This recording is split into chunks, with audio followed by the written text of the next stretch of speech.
selamat pagi Bapak Ibu yang terkasih dalam Tuhan Yesus. Shalom. Kita bersyukur kita akan memulai ibadah kita pada pagi hari ini dengan sukacita. Ya, mari sebelum kita memulai ibadah ini, saya ajak ambil saat teduh sejenak untuk memohon pimpinan dari Tuhan.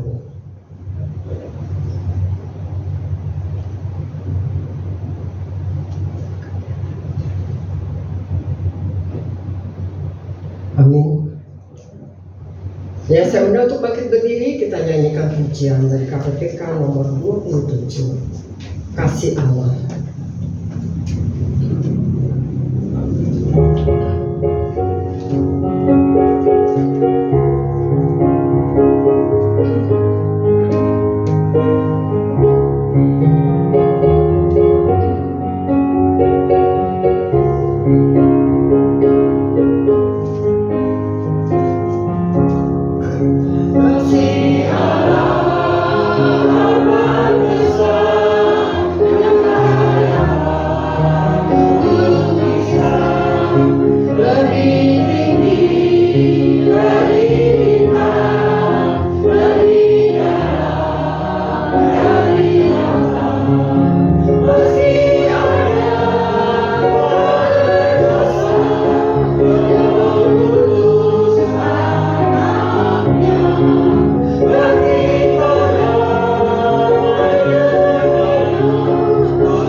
Pertolongan kita adalah dalam nama Tuhan yang menjadikan langit dan bumi, yang tetap setia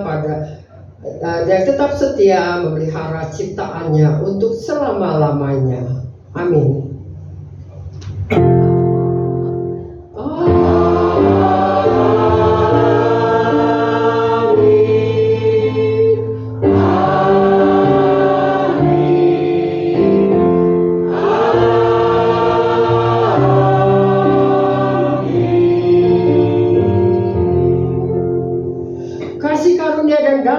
sejahtera dari Allah Bapa dan dari Tuhan Yesus Kristus menyertai saudara sekalian. Tuhan besertamu. Dan besertamu. Silakan duduk kembali.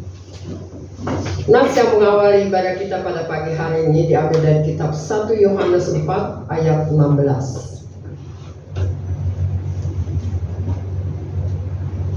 Kita telah mengenal dan telah percaya akan kasih Allah kepada kita. Allah adalah kasih, dan barang siapa tetap berada di dalam kasih, ia tetap berada di dalam Allah dan Allah di dalam dia. Ya, kita akan memasuki doa pengakuan dosa. Kita nyanyikan pujian dari KPPK nomor 327, Seputih Salju.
Ya Bapak Ibu yang terkasih, kita akan masuk ke doa pengakuan dosa. Saya beri kesempatan untuk kita semuanya untuk saat teduh sejenak memohon pada Tuhan, memohon pengampunan dari Tuhan, sehingga kita boleh layak di hadapan Tuhan pada pagi hari ini untuk ibadah, dan kita boleh layak di hadapan Tuhan untuk mendengarkan firman Tuhan.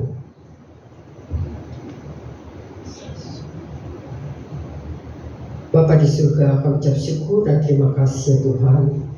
Apa yang sudah Engkau berikan pada kami itu suatu anugerah yang terbesar pada buat kami.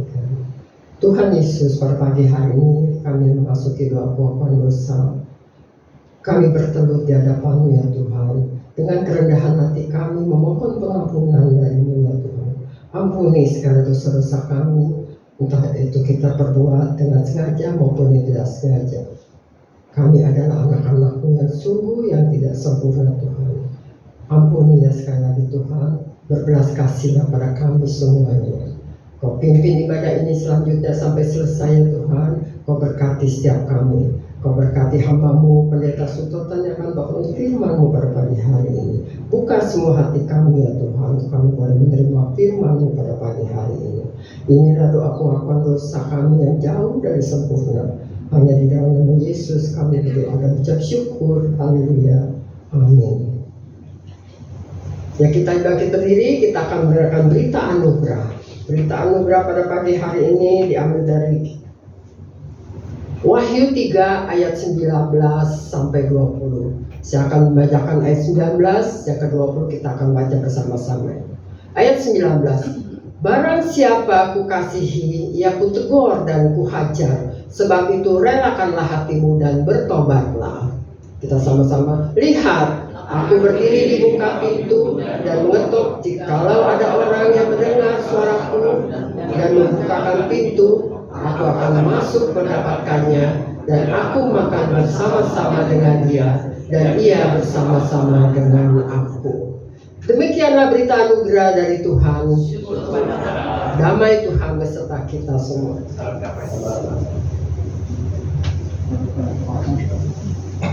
Ya, kita menyanyikan pujian dari KPPK nomor 61, Maha Kasih yang Ilahi.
Silakan duduk kembali.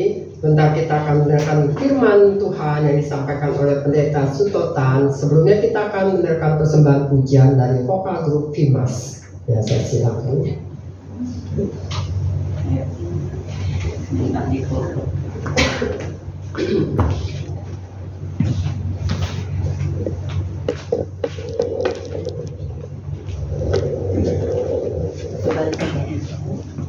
Tiga di sini.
Mari kita akan masuk di dalam doa sebelum firman Tuhan diberitakan pada pagi hari ini. Bapa Surgawi, kami bersyukur kesempatan yang kembali Tuhan anugerahkan bagi setiap kami sebagai umat-Mu pagi hari ini. Kami bisa bersama-sama hadir di rumah Tuhan untuk beribadah. Sesaat lagi ya Tuhan, kami mau mendengar akan pemberitaan firman-Mu. Berbicaralah kepada kami telah siap untuk mendengarkannya. Di dalam nama Tuhan Yesus kami berdoa dan mengucap syukur. Amin. Kita akan buka bersama-sama kitab kita dari surat 1 Yohanes pasal 4 ayat 7 sampai ayat yang ke-11. 1 Yohanes pasal 4 ayat 7 sampai ayat yang ke-11. Kita akan membacanya secara bergantian. Saya akan membaca ayat yang bernomor ganjil, kemudian jemaat sekalian akan membaca ayat yang bernomor genap, bergantian sampai ayat yang ke-11. Saudara-saudaraku yang kekasih, marilah kita saling mengasihi, sebab kasih itu berasal dari Allah. Dan setiap orang yang mengasihi, lahir dari Allah dan mengenal Allah.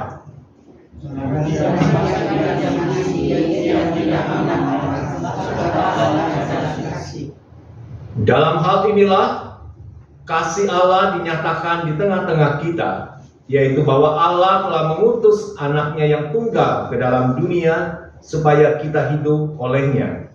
Inilah kasih itu, bukan kita yang berhasil, tetapi Allah yang mengasihi kita dan telah mengutus anaknya sebagai Saudara-saudaraku yang kekasih, jikalau Allah sedemikian mengasihi kita, maka haruslah kita juga saling mengasihi.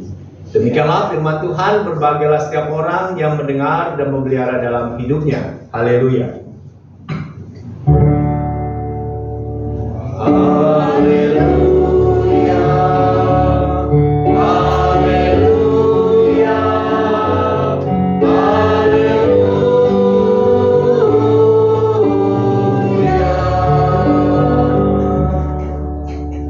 Shalom, selamat pagi, jemaat yang dikasihi Tuhan. Gimana hari ini kabarnya? Luar biasa. Mukanya gembira atau sedih? Gembira ya? Puji Tuhan kalau gembira. Kenapa nih mukanya bergembira? Karena bentar lagi, 3 hari lagi ya? Iya, dapat angpau. Betul, kita orang tua yang anaknya sudah mandiri, sudah menikah, itu biasanya mempersiapkan amplop warnanya merah, yaitu angpau, untuk dibagikan kepada orang tua. Bersyukurlah kita yang punya anaknya banyak, karena angpaunya juga Banyak. melimpah banyak. Ya. Dan kita yang sebagai orang tua yang sudah menikah biasanya ya siapkan angpau juga, dan menjadi pergumulan. Nyiapin angpau itu gampang, cari amplop warna merah. Yang jadi pergumulan itu apa? Isinya mau berapa? Itu jadi pergumulan kita. Ya, mau kasih berapa nih kira-kira? Nah, hari ini kita bersyukur meskipun kehadiran jemaat cukup berkurang jauh kebaktian yang kedua. Ya, tapi kita tetap bersyukur masih bisa hadir beribadah. Kita akan merenungkan firman Tuhan yang hari ini mengambil tema di dalam penyampaian khotbah, utusan Allah yang gigih untuk mengasihi. Menjadi seorang utusan itu merupakan sebuah kebanggaan bagi seseorang. Apalagi kalau yang mengutus dia itu adalah orang yang memiliki jabatan yang tinggi, orang yang berkuasa, orang yang memiliki sebuah reputasi yang sangat luar biasa di tengah-tengah masyarakat. Dan tentu kita ingat pada waktu Presiden Prabowo akan menetapkan para menteri, dan juga di antara para menteri yang dilantik itu ada juga yang disebutnya utusan khusus presiden. Ada nggak di sini yang termasuk dalam kelompok orang menjadi utusan khusus presiden? Ada? Siapa tahu ada di antara kita.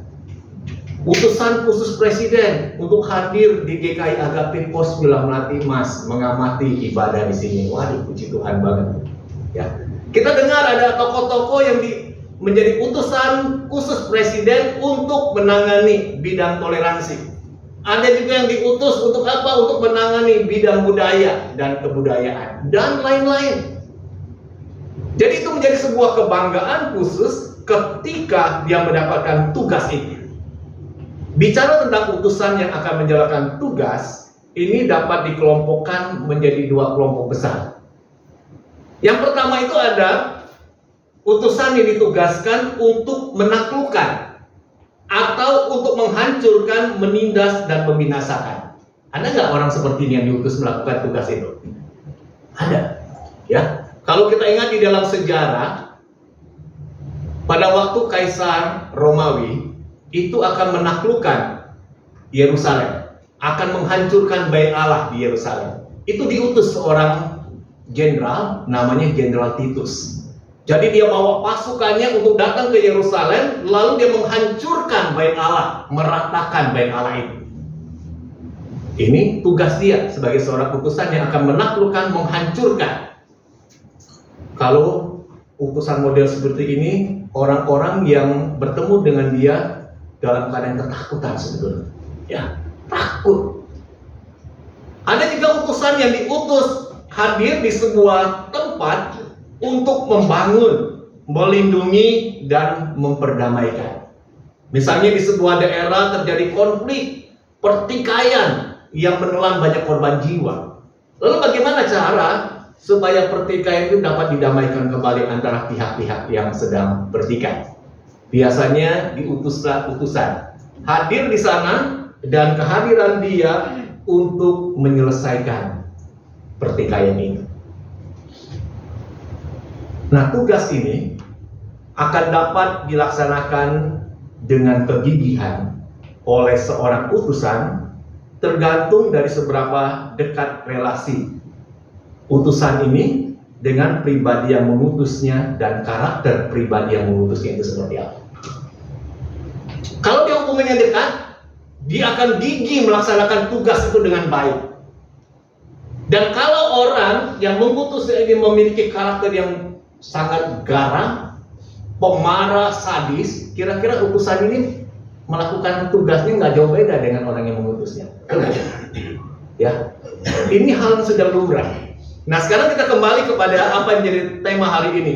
Utusan Allah yang gigih untuk mengasihi.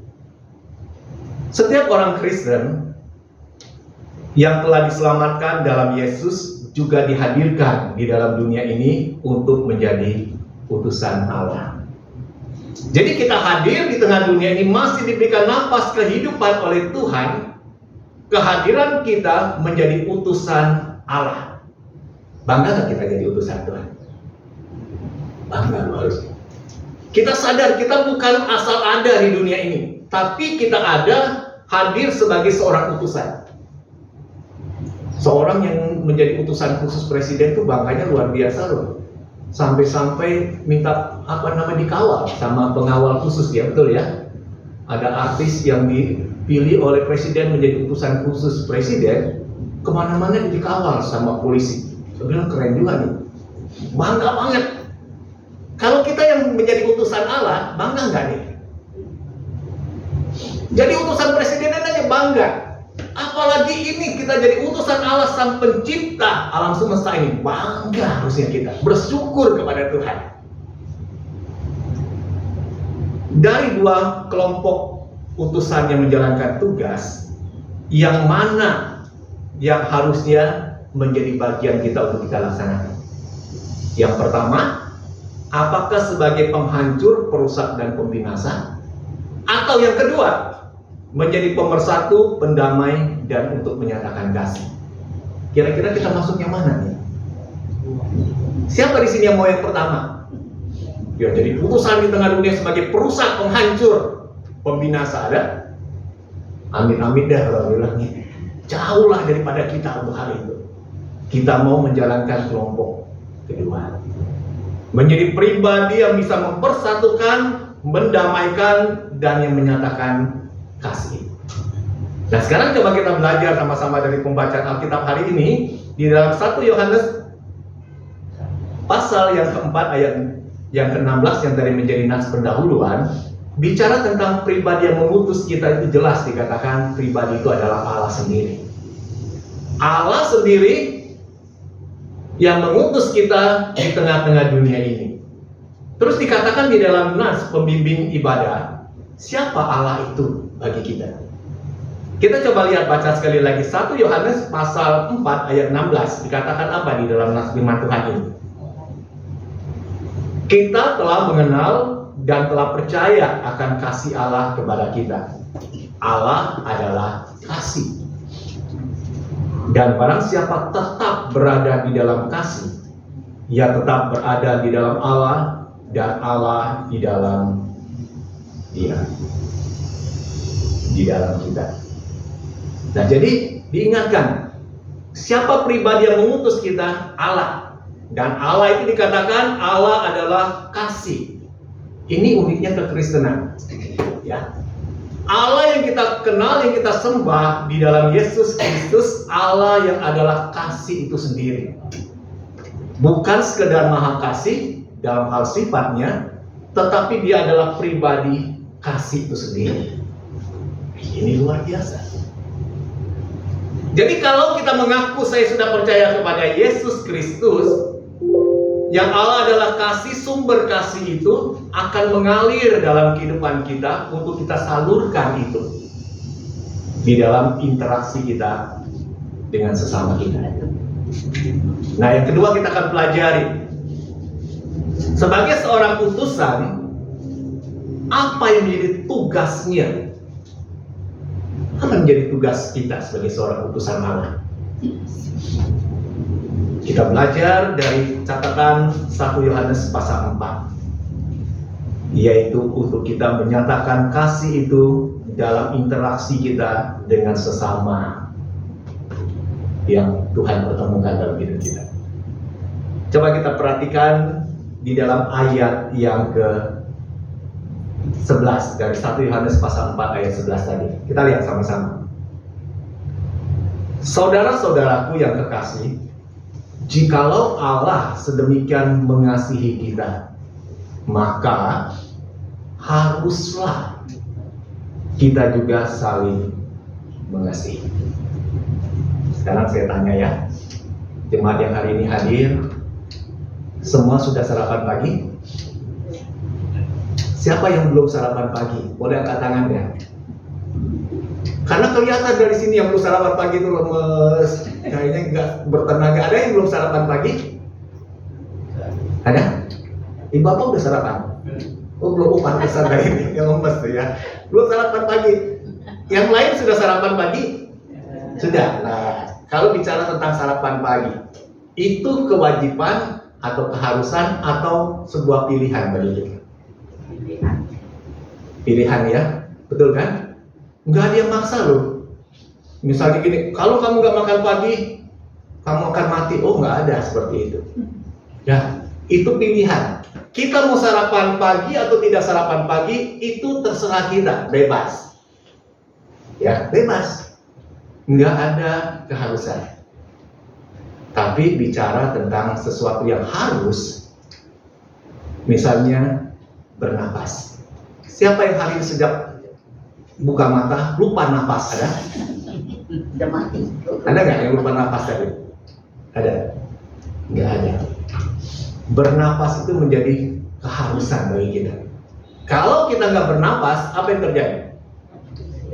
Mati, betul. Ya, nggak ada apa namanya itu alasan apapun, pokoknya kalau nggak bernapas pasti mati. Mau hati lagi sedih, harus bernapas nggak? Bernapas.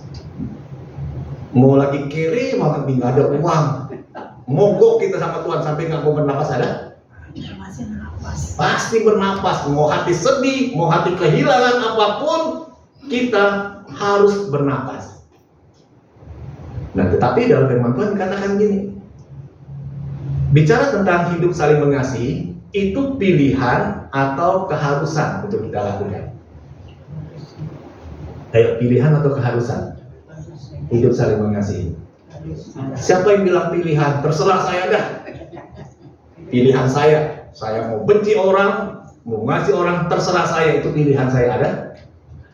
Enggak loh, itu bukan pilihan. Ya, tapi keharusan. Makanya di ayat yang ke-11 tadi dikatakan gini, maka haruslah kita juga saling mengasihi. Tapi seringkali kan kita anggap remeh hal ini ya. Padahal Tuhan katakan harus, tapi kita bilangin nggak mau saya. Kita melawan yang harusnya menjadi keharusan bagi kita. Kalau sesuatu yang harus kita lakukan, tapi kita lalaikan itu, apa yang akan terjadi dengan diri kita? Seperti tadi ya saya bilang, kita kan harus bernapas. Kalau nggak bernapas, gimana? Kita tegar hati, saya nggak mau bernapas, mau di pasar, mau kasih uang berapapun, saya nggak mau bernapas. Akibatnya apa? Mati. Yang mati siapa? Orang lain atau kita sendiri yang mati? Kita sendiri. Kita sendiri yang mati. Jangan bilang saya nggak mau bernapas, orang lain pasti mati. Bukan orang lain mati, kita yang mati. Nah, balik lagi ketika firman Tuhan katakan haruslah kamu saling mengasihi. Kita keraskan hati, nggak mau mengasihi, kita benci orang. Dampaknya apa buat kita? Kalau namanya keharusan. Secara rohani kita mati. Secara jasmani mungkin enggak. Kita masih hidup, ya, masih sehat. Tapi ingat secara rohani kita mati. Dampaknya besar nggak kalau rohaninya mati? Dampaknya besar. Kalau jasmaninya mati, baik juga dampaknya dikubur selesai, betul? Ya. Tapi kalau rohani mati, ya, dampaknya luas. Ya, dampaknya luas. Nah, kembali kita belajar sama-sama. Ya, jadi apa yang jadi tugas kita sebagai seorang utusan Allah? Kita mau menyatakan kasih itu dalam interaksi kita dengan sesama kita, dan itu menjadi keharusan. Dan yang ketiga kita akan pelajari alasan mengapa kita harus saling mengasihi. Di dalam nas ini dikatakan karena Allah lebih dulu telah mengasihi kita. Apa wujudnya bahwa Allah lebih dahulu mengasihi kita? Kita lihat di dalam catatan 1 Yohanes pasal yang keempat tadi. Kita lihat di ayat yang ke-9. Dikatakan apa di sana? Bahwa Allah itu mengasihi kita. Dan dalam hal inilah kasih Allah dinyatakan di tengah-tengah kita, yaitu bahwa Allah telah mengutus anaknya yang tunggal ke dalam dunia supaya kita hidup olehnya. Ibu Sriani punya anak berapa itu? 4 ya? Kalau diminta 1 boleh nggak, Bu? Enggak ya? Anaknya nanti ada, misalnya ada orang kaya raya nih, konglomerat besar, dia bilang Ibu Sriani minta anaknya 1 dong. Lalu kan kita tanya nih, anak saya diminta mau buat apa? Kalau dia bilang mau saya sekolahkan di luar negeri, ya saya biayai semua biaya pendidikannya, saya mau ajak dia jalan-jalan ke keliling dunia. Kira-kira dikasih nggak? Enggak juga. Kesempatan loh. Ya, tentu ya. Kalau kita memandang bahwa anak ini akan diajak oleh seseorang, diambil untuk dia disekolahkan kehidupan masa depan jauh lebih baik, kita mungkin pikir-pikir dulu. Oke deh, diizinkan. Ya, mungkin kita berikan dia, oke, silakan untuk dia disekolahkan, bisa keliling dunia. Tapi kalau misalnya ada seorang yang lihat, waduh, anak ibu ini badannya kekar, gagah perkasa. Lalu dia bilang, Bu, anaknya minta 1 ya. Saya tanya, mau ngapain? Mau dikirim ke Timur Tengah, perang di sana. Mau dikasih nggak? Nah, kenapa? Resikonya dia akan mati dan berperang. Itu baru kemungkinan, betul? Tapi kalau sudah pasti dia akan mengalami kematian, diperlakukan sadis di sana, kita mau kasih nggak? Tidak akan pernah. Nah, sekarang kita kembali lihat Dikatakan Allah itu terlebih dulu mengasihi kita dengan cara Dia mengutus anaknya datang ke tengah-tengah manusia ke dalam dunia ini. Kira-kira Bapak tahu nggak sih apa yang akan terjadi dengan anak tunggalnya? Anak tunggal ini adalah pribadi Yesus. Bapak tahu nggak apa yang akan terjadi dengan anak tunggalnya, dengan Tuhan Yesus ini? Tahu. Ya, tahu dia. Pada akhirnya anak tunggalnya akan mati tergantung di atas kayu salib. Tapi kenapa Bapak rela memberi? Karena kasih kepada manusia. Jadi kalau kita ingat kembali nanti ya, ketika sudah mulai masuk nanti minggu-minggu Prapaskah, wah, kita dibuat kembali mengenang penderitaan Kristus itu, yang pada akhirnya Dia mati tersalib. Pada waktu kita ingat kembali kasih Allah yang begitu besar, yang mau menderita dan mati bagi kita, membuat hati kita juga terenyuh. Ya, Allah begitu mengasihi kita. Dan kita jangan lupa bahwa ketika kita percaya kepada Tuhan Yesus, lalu Roh Kudus itu kan diberikan ya, diberikan tinggal di dalam hati kita. Kalau Dia tinggal di dalam hati kita, Dia adalah kasih itu sendiri. Berarti di dalam kehidupan kita yang akan terpancar itu apa sebetulnya? Kebencian, dendam seperti itu? Nggak mungkin. Ya, karena sumbernya ada di dalam hati kita, kasih itu ada di dalam hati kita dan tinggal.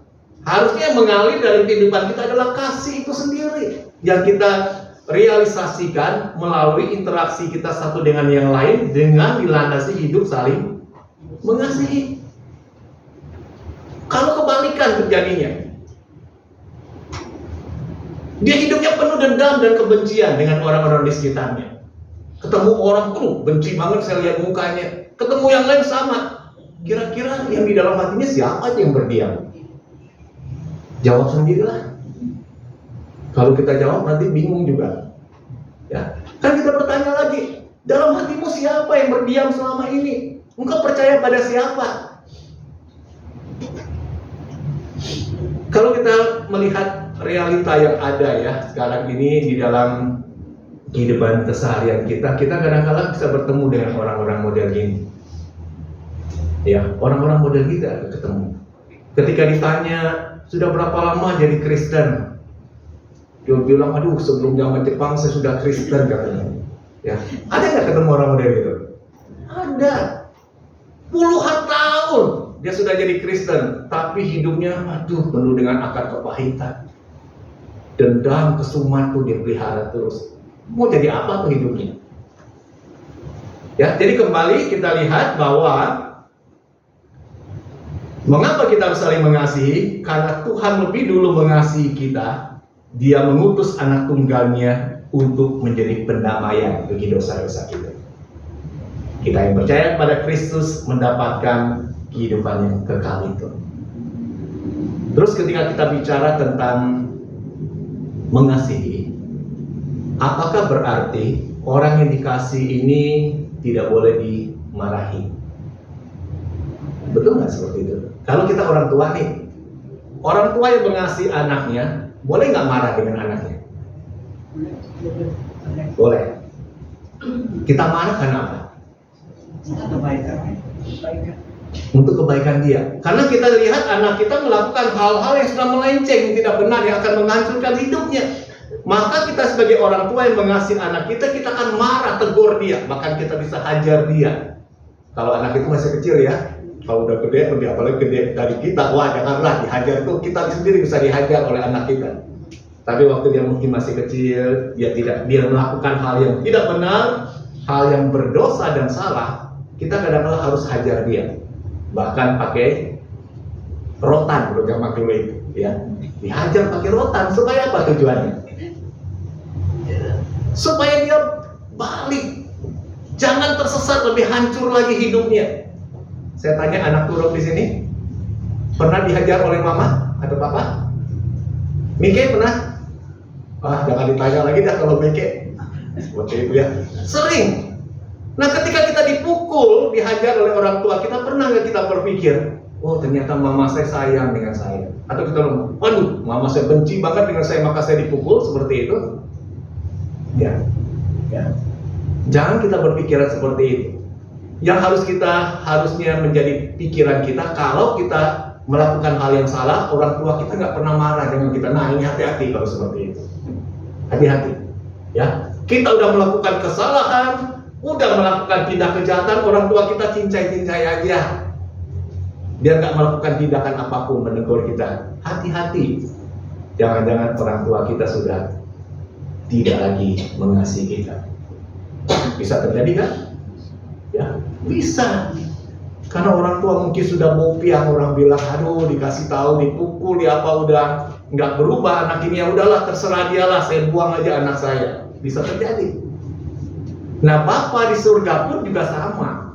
Coba kita perhatikan nas yang menjadi berita anugerah bagi kita hari ini di dalam Wahyu pasal yang ketiga tadi, ayat yang ke-19. Wahyu 3 ayat 19 dikatakan apa? Barang siapa kukasihi. Kunya di sana huruf besar ya. Itu berarti mengacu pada pribadi Allah. Barang siapa kukasihi, ia kutegur dan kuhajar. Sebab itu relakanlah hatimu dan bertobatlah. Jadi kalau Tuhan menghajar kita karena kita dikasih oleh Tuhan. Kalau kita dihajar oleh Tuhan, kita harusnya rela dan bertobat. Ya, bertobat. Jadi ketika ada kondisi-kondisi yang sulit kita alami dalam hidup ini, mari kita kembali merefleksi, lihat, jangan-jangan saya ada kesalahan. Jangan-jangan saya sudah menyimpang dari kebenaran firman Tuhan itu. Sehingga Tuhan izinkan masalah ini, kesulitan ini saya alami untuk saya sadar dan bertobat dari langkah saya yang salah itu. Jangan keraskan hati ya. Lalu ngambek sama Tuhan, udah ngambek sama Tuhan, lalu dia ultimatum Tuhan dan mogok nggak mau ikut Tuhan lagi. Wah, ini bahaya nih kalau model seperti itu. Tapi kesempatan bagi kita untuk sadar diri, bertobat dan kembali kepada Tuhan. Hal yang selanjutnya kita akan lihat, kalau kita sebagai utusan Allah dihadirkan di tengah dunia ini untuk mengasihi, bagaimana agar kita bisa menghidupi perintah itu untuk hidup saling mengasihi. Kita akan belajar ada dua hal mendasar dikatakan. Yang pertama itu kita harus tinggal di dalam Allah sendiri. Harus tinggal, harus melekat, bisa dikatakan ya, dalam gambaran Tuhan Yesus itu seperti gambaran pokok anggur. Kita sebagai ranting harus melekat pada pokok anggur itu. Bahkan kita tinggal di dalam Allah. Bagaimana hal itu bisa dimungkinkan kita tinggal di dalam Allah? Kalau seseorang itu percaya kepada pribadi anak tunggal Allah sendiri, yaitu pribadi Tuhan Yesus. Seorang itu percaya kepada Yesus, maka dia akan mengalami yang namanya kelahiran baru.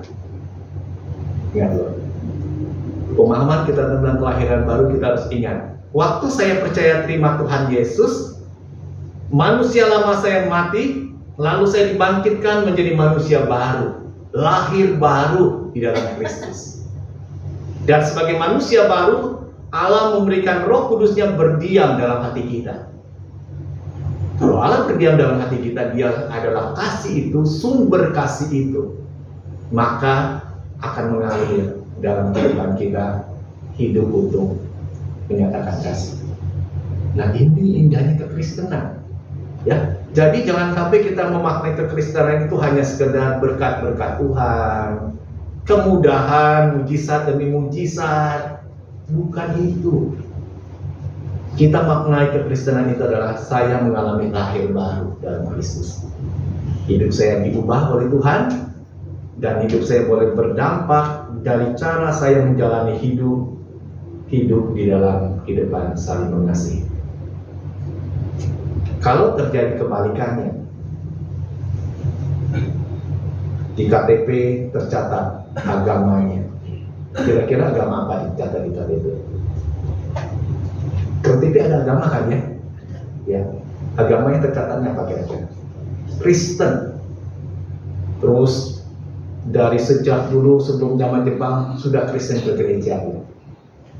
Tapi hidupnya ya ampun, jahatnya setengah mati itu. Emosinya meluap-luap. Kemudian kita bertanya kan, ini lahir baru belum sih sebetulnya? Pernah nggak ketemu orang model gini? Ada, betul. Kalau kita lihat orang model seperti itu, terpikir nggak dalam pikiran kita bertanya, ini lahir baru belum sih sebetulnya? Kita akan bertanya, betul. Karena apa? Karena bertolak belakang dari apa yang Tuhan katakan. Jadi pertanyaan kita, kalau dia masih hidup dalam kehidupan model seperti itu, kira-kira yang di dalam hatinya siapa tuh? Siapa tuh dalam hatinya? Roh Kudus? Jangan-jangan Roh Kuda? Terus suka bilang, ya betul ya, ada plesetan dikatakan jangan-jangan dia bukan Roh Kudus yang di dalam hatinya, Roh Kuda. Jadi dia memberontak liar seperti itu. Ini bisa terjadi loh. Jangan-jangan Kristus dia di luar dari hidupnya, yang duduk di tahtanya, di dalam hatinya, keakuan dia, bahkan kuasa-kuasa kegelapan itu yang menguasai hidupnya. Ini bisa terjadi. Sehingga dalam kehidupan kita seringkali kita dibuat kecewa, kadang-kala kita dibuat juga mundur dari Tuhan karena kita lihat realitanya seperti ini modelnya. Nah, ada satu firman Tuhan yang ingatkan kepada kita dari pembacaan berita anugerah hari ini di dalam Wahyu 3 ayat 20. Coba kita lihat sekali lagi. Wahyu 3 ayat 20 disebutkan demikian firman Tuhan. Lihat. Ya, ada kata lihat di sini. Berarti fokus. Apa yang Tuhan mau katakan? Lihat, aku berdiri di muka pintu dan mengetok. Berarti Yesusnya ada di mana? Di luar. Yesus ada di luar. Jadi aku berdiri di muka pintu dan mengetok. Jikalau ada orang yang mendengar suaraku dan membukakan pintu, aku akan masuk mendapatkannya dan aku makan bersama-sama dengan dia dan ia bersama-sama dengan aku. Mungkin di antara kita, meskipun kita bisa hadir dalam ibadah tiap hari Minggu, itu tidak menjamin Kristusnya ada di dalam hati kita. Enggak, itu enggak jamin. Jangan-jangan Kristus masih di luar. Ya, masih di luar. Dia sedang ketok pintu hati kita untuk masuk. Mau nggak kita buka hati kita? Kalau kita buka hati, Yesus akan masuk dikatakan. Dia akan tinggal bersama-sama dengan kita, bahkan makan bersama-sama dengan kita. Wah, luar biasa. Mari kita coba membuka hati. Kalau hidup saya dikuasai oleh kebencian, dendam, jangan-jangan Kristus masih di luar. Undang dia, buka hatimu untuk Yesus masuk. Sehingga waktu Yesus ada, masuk di dalam hati kita, tinggal di dalam hati kita, hidup kita akan diubah oleh Tuhan. Nggak mungkin kita akan dikuasai oleh kebencian itu. Dendam nggak mungkin. Kenapa? Karena sumbernya Allah adalah kasih, ada di dalam hati kita.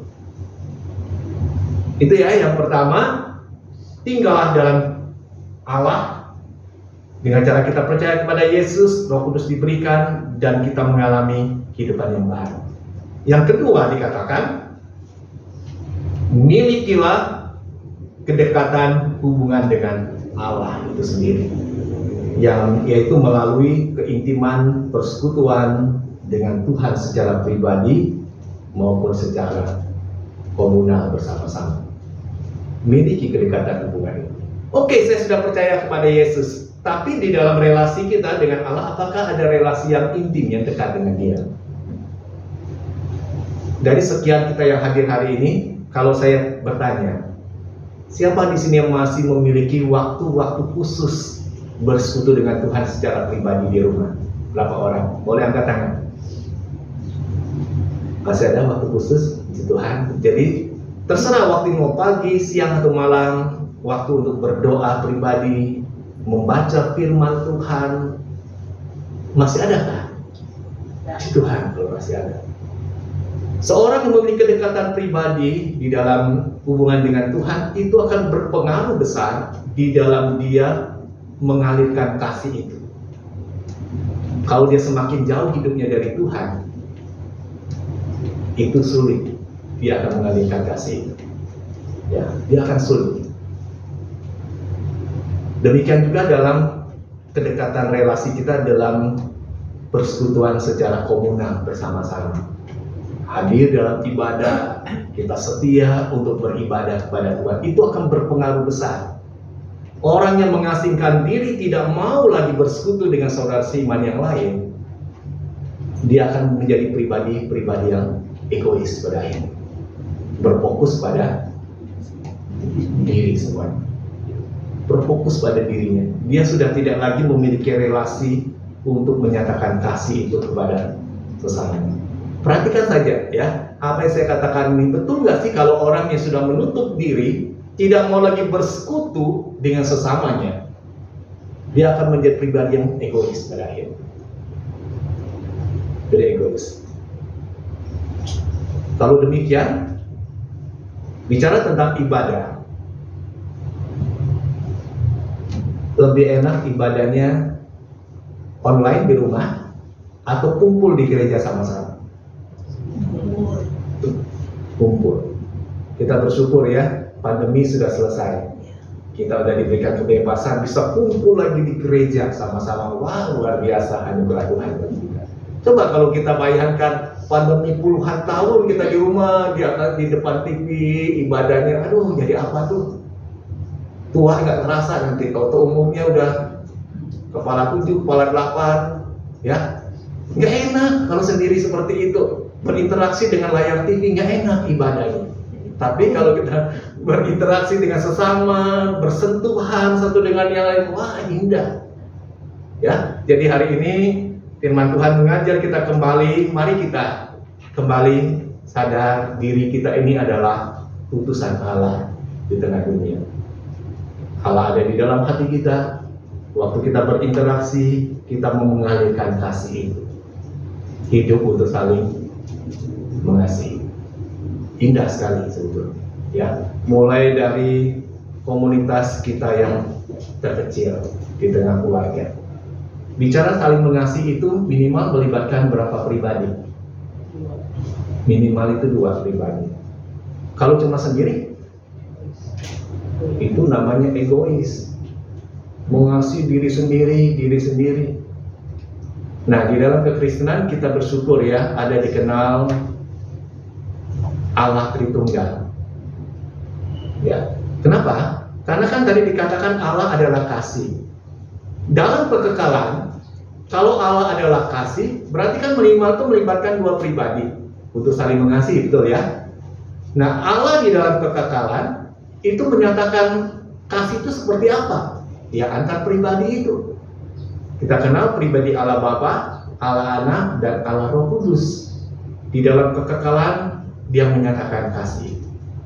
Dan bagaimana dengan kita? Jadi biarlah kita kembali bersama-sama. Saya mau hidup saling mengasihi. Mulai dari lingkup yang terdekat dengan kita, di tengah-tengah keluarga, pasangan hidup kita, dengan anak-anak kita, di level lebih luas lagi di tengah-tengah jemaat. Kita ini semua adalah saudara dalam Tuhan ya, betul ya? Atau musuh dalam Tuhan? Enggak, saudara dalam Tuhan. Kita bukan musuh dalam Tuhan, saudara dalam Tuhan. Lalu kita, dalam hidup kita bermasyarakat juga sama. Jadi kalau kita bisa menyatakan kasih itu, hidup kita akan menjadi saksi Tuhan yang berdampak luas. Amin. Firman Tuhan, kita mengambil waktu untuk kita menundukkan diri sesaat, dan kita akan masuk di dalam doa syafaat kita.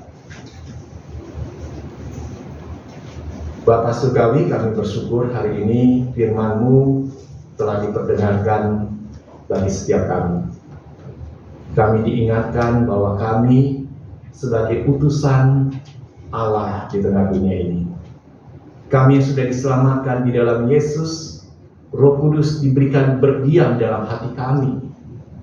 Allah adalah kasih, maka kami pun akan mengalirkan kasih itu dalam interaksi kami dengan sesama untuk hidup saling mengasihi. Tolong kami Tuhan, untuk kami boleh mengaplikasikan, melakukan hal itu dalam hidup keseharian kami. Kami tidak lagi menaruh kebencian, dendam, karena kami sendiri pun sudah diampuni di dalam penebusan Kristus.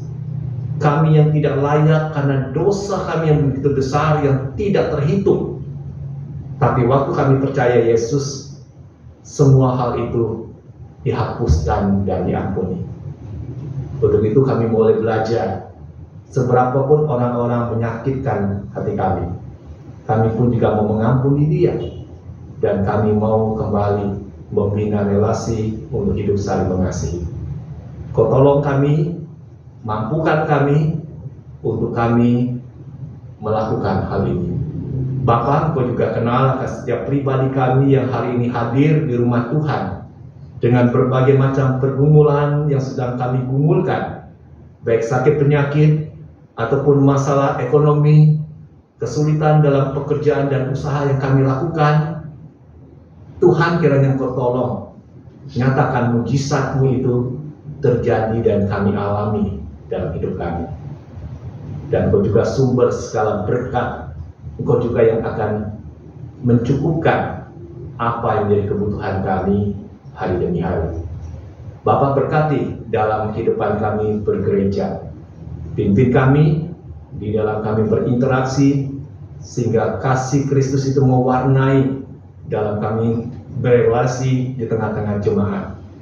Kami juga mau mendoakan Tuhan untuk rencana-rencana ke depan kami, khususnya di dalam kami akan merencanakan program-program gereja yang akan kami jalankan untuk 1 tahun ke depan. Kami juga mau mendoakan buat rencana kami di dalam mengisi liburan panjang. Biarlah kiranya Tuhan juga akan tolong kami, sertai kami, dan juga di momen kami juga pada hari Rabu ini akan merayakan Imlek bersama-sama dengan keluarga besar. Biarlah kami pun juga boleh berbagi kasih itu melalui setiap berkat yang boleh kami salurkan bagi orang-orang yang kami kasihi. Kau juga berkati bangsa dan negara kami, untuk pemimpin-pemimpin bangsa kami. Biarlah kiranya Tuhan juga berikan mereka hikmat dan bijaksana di dalam melaksanakan panggilan mereka sebagai seorang pejabat negara. Terima kasih Bapa, ini doa syafaat kami yang pada pagi hari ini telah kami sampaikan di hadapan Engkau, dan kami akan menyempurnakan syafaat ini dengan doa yang Tuhan Yesus telah ajarkan bagi kami. Bapa kami yang ada di surga, dikuduskanlah nama-Mu, datanglah kerajaan-Mu, jadilah kehendak-Mu di bumi seperti di surga. Berikanlah kami pada hari ini makanan kami yang secukupnya, dan ampunilah kami akan kesalahan kami, seperti kami juga mengampuni orang yang bersalah pada kami. Dan janganlah membawa kami ke dalam pencobaan, tetapi lepaskanlah kami daripada yang jahat, karena Engkau-lah yang mempunyai kerajaan dan kuasa dan kemuliaan sampai selama-lamanya. Amin.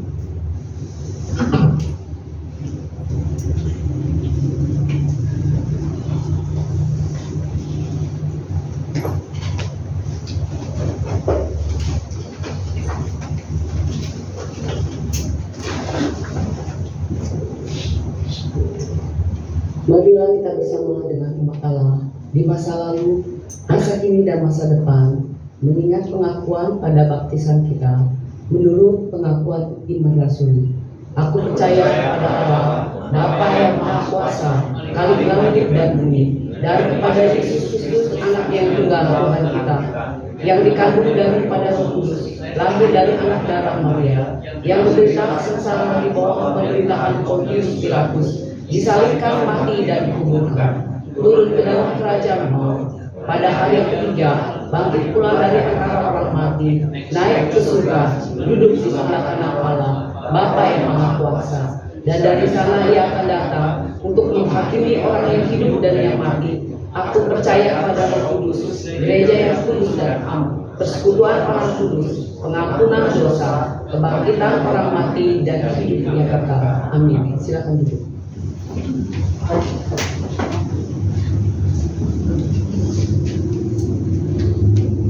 Ya, puji Tuhan, kita sudah diberkati oleh kebenaran firman Tuhan pada hari ini yang disampaikan oleh Pendeta Sutotan. Ya, sebelum kita memasuki persembahan, saya akan membacakan warta dari Pos Jemaat Villa Melatimas. Yang pertama, persekutuan tunas remaja akan diadakan pada hari ini sebentar jam 11 siang setelah ibadah selesai, yang dipimpin oleh Luki Supit. Yang kedua, persekutuan wanita dan usia indah akan diadakan kembali pada tanggal 1 Februari, yaitu Sabtu jam 5 sore. Dan yang ketiga, sakramen perjamuan kudus Pos Vimas akan diadakan pada tanggal 9 Februari, minggu kedua, yang akan dilayani oleh Pendeta Sutotan. Itu saja warta dari Pos Jemaat Villa Melatimas. Kita akan memasuki persembahan. Persembahan ini dialaskan dengan Nats 1 Petrus 2 ayat 5 yang kita akan baca bersama-sama ya. Dan 2-3, dan dialah kamu juga dipergunakan sebagai batu hidup untuk pembangunan suatu rumah bagi seorang imam kudus, untuk mempersembahkan persembahan rohani yang karena Yesus Kristus berkenan kepada Allah. Demikian natsnya. Jadi kita akan menyanyikan pujian persembahan dari KPPK nomor 348. Yang ku persembahkan berasal darimu.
Berkati persembahan kami pada pagi hari ini Tuhan. Biarlah persembahan kami boleh menjadi dupa harum di hadapan-Mu ya Tuhan. Kau berkati majelis pengurus yang mengurus persembahan ini supaya boleh dipakai untuk pembangunan gereja tempat ini. Terima kasih ya Tuhan Yesus. Hanya di dalam nama Yesus kami berdoa dan ucap syukur. Haleluya. Amin. Ya, kita akan mengakhiri ibadah kita pada pagi hari ini dengan pujian pengutusan dari KPPK nomor 353. Hidupku ini kuserahkan. Dan nanti kita akan menerima doa berkat dari hambanya Pendeta Sutotan.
Yesus Kristus, arahkanlah hatimu kepada Tuhan.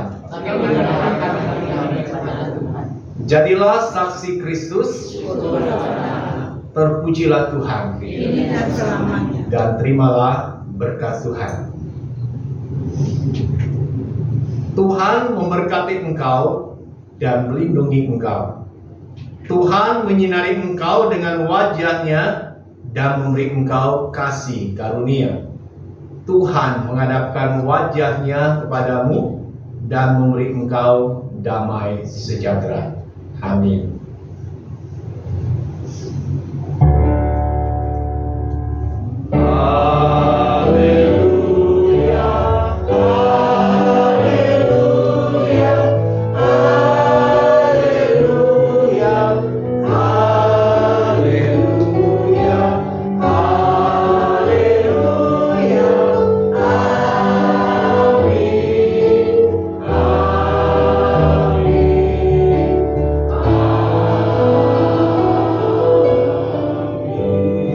Ya, silakan dulu ambil sejenak untuk ucap syukur pada Tuhan. Selesai sudah ibadah kita pada hari ini. Selamat siang, Tuhan Yesus memberkati kita semua.